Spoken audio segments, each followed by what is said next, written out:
Hey you guys, it's Mrs. Akins. So this video is for the 4th and 5th grade students. So if you are a kindergartner, 1st, 2nd, 3rd grader, go to my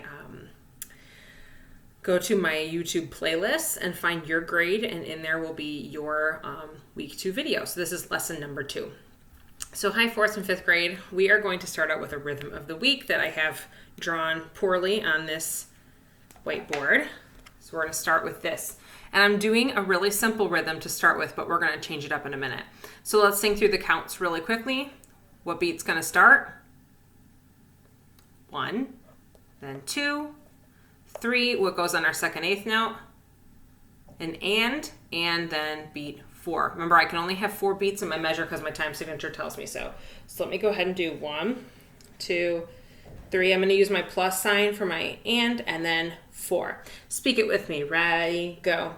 1, 2, 3, and 4. Pretty straightforward.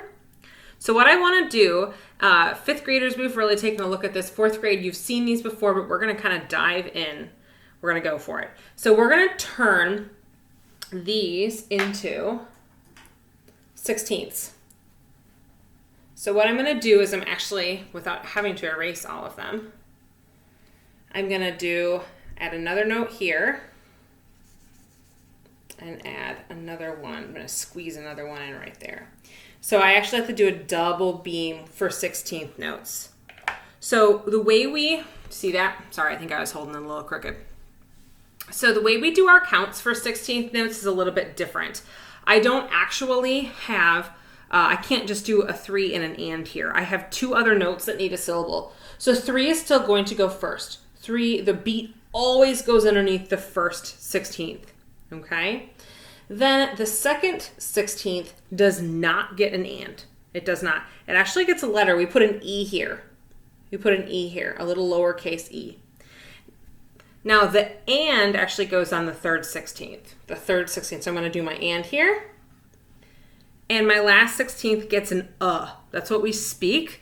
It may be a little goofy, but we actually use a lowercase a here. Use a lowercase a. So this goes 3, E, and You see that? So can you speak this with me? We'll go slow. Ready, go. 1, 2, 3, E, and 4. So those 16ths are really quick. They're really fun though, and they're really fun to play like on any percussion instrument, especially. So speak it with me one more time. Ready, go. 1, 2, 3, E, and 4. I encourage you to speak that through a few times. 16th notes seem really scary at first, especially because we've added 2 new things like sounds that we have to make.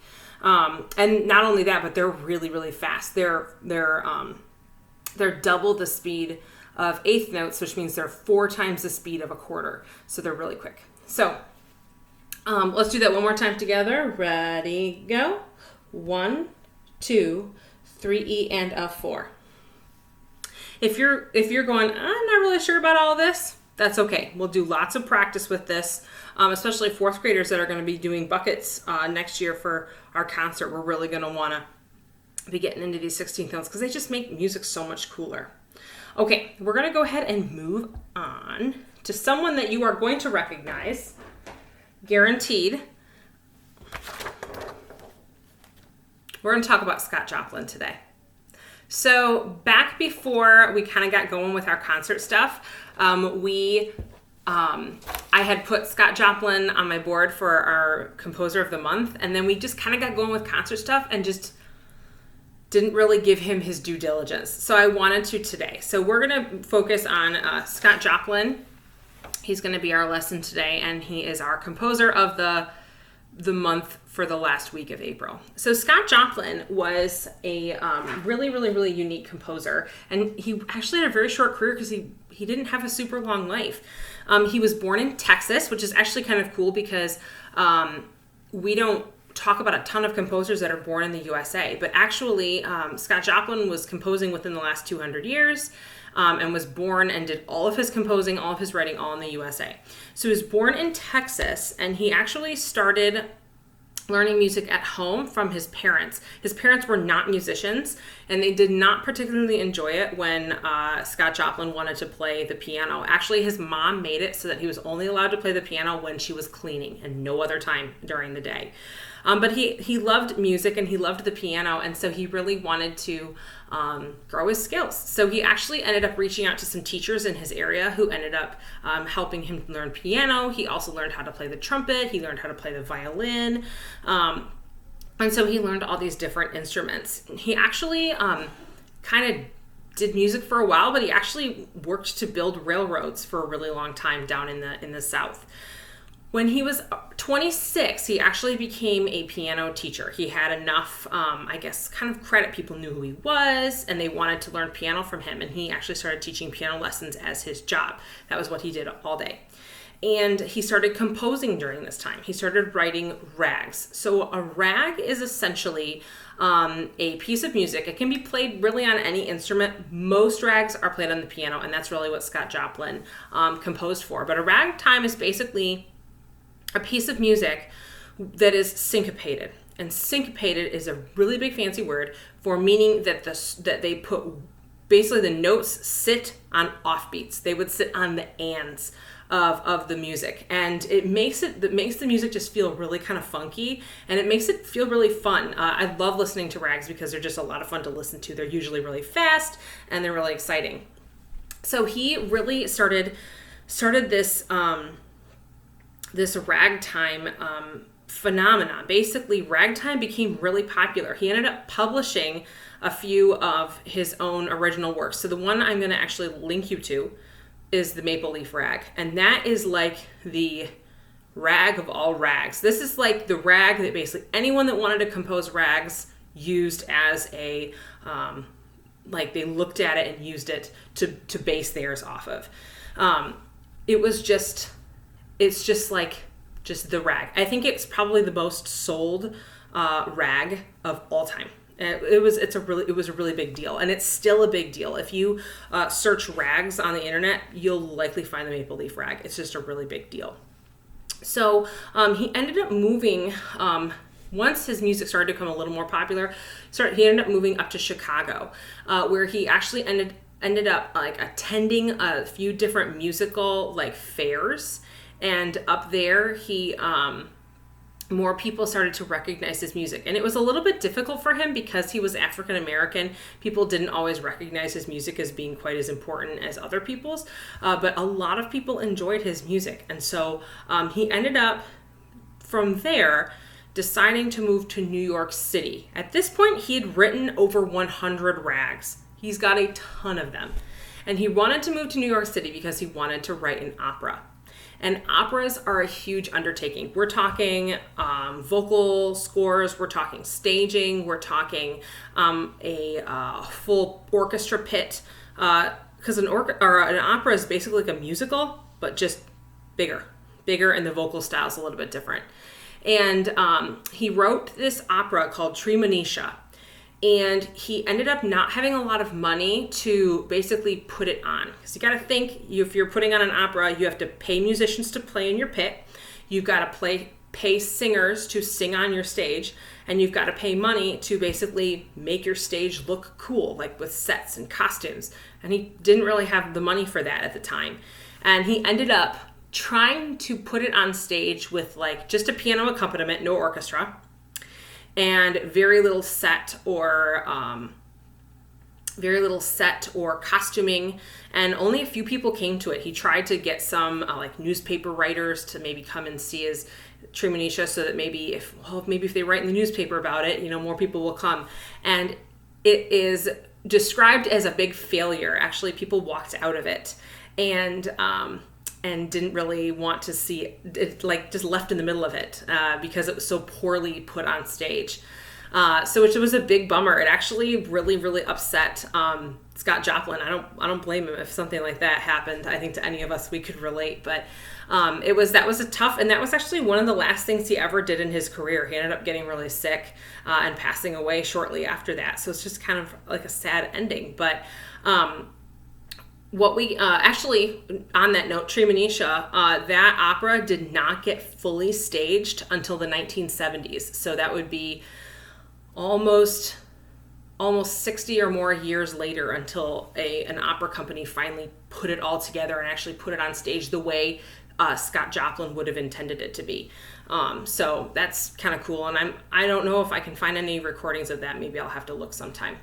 So anyway, the one big thing I want you to take away from Scott Joplin is the ragtime. He is coined now as the king of ragtime. That was such a big deal. His failure at the very end with Treemonisha is just like a little piece of his career.